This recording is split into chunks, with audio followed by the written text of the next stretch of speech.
On December 13, 1931, a 57-year-old English politician, still a member of Parliament but quite unwelcome in his own party's government, stepped out of a taxi on New York's Fifth Avenue. He was in New York to begin a speaking tour in an attempt to recover some of the small fortune he had lost in the stock market crash 2 years earlier.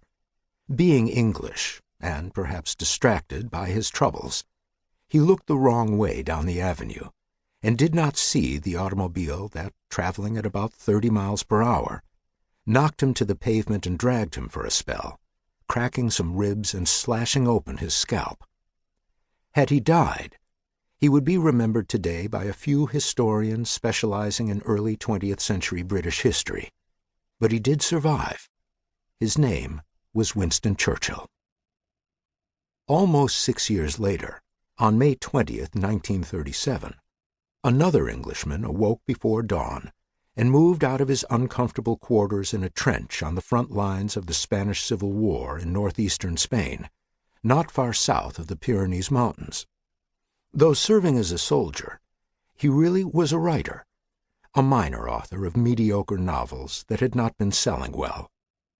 He considered himself a leftist, but in his latest work, in which he had turned to journalistic sociology, studying the poor of England, he had caused a minor fuss, and perhaps lost a few friends, by criticizing socialists.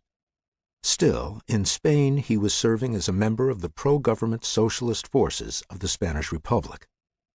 He was a tall man, and as he moved along the west-facing trenches to check on the members of his squad, his head was silhouetted by the sun to the east, rising behind him. A nationalist sharpshooter about 175 yards away spied him and fired a copper-plated 7mm bullet. It was a well-aimed shot, sending the bullet through the base of the Englishman's neck, where it just missed a carotid artery. Stunned, he fell to the ground. He knew he had been hit, but in his shock could not tell where. Informed that he had been shot through the neck, he composed himself to die within minutes, because he had never heard of someone surviving such a wound. Had he expired then, he would not be remembered today, except perhaps by a few literary specialists and minor mid-20th century English novelists. But he did not die.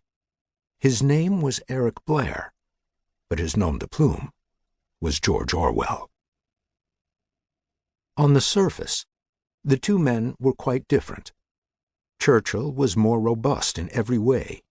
Born 28 years before Orwell, he outlived him by 15 years. But in crucial respects, they were kindred spirits.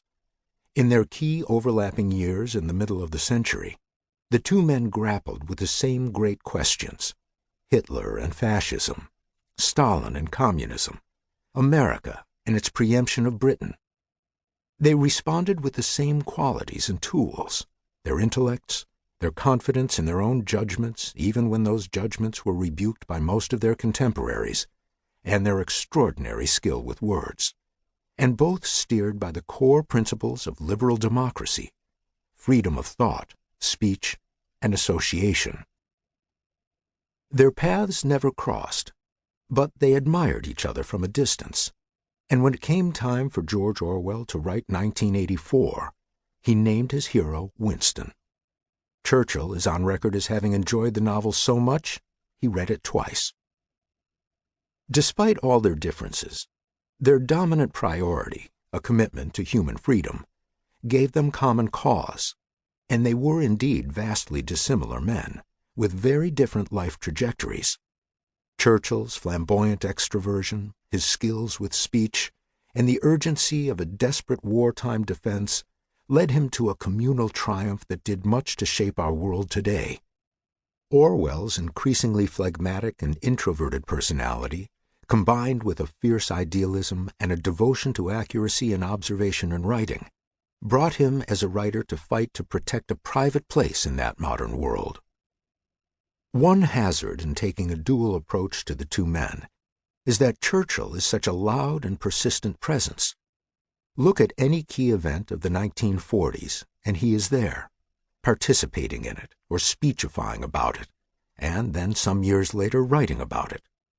Debating Churchill was like arguing with a brass band, a member of a British cabinet once grumbled. The political philosopher Isaiah Berlin observed that Churchill saw life as a pageant, with himself leading the parade.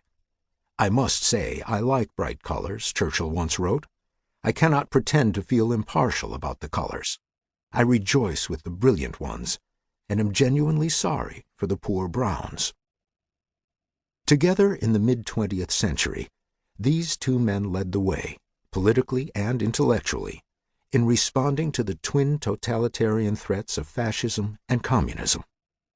On the day that Britain entered World War II, Churchill stated, "It is a war, viewed in its inherent quality, to establish on impregnable rocks the rights of the individual, and it is a war to establish and revive the stature of man."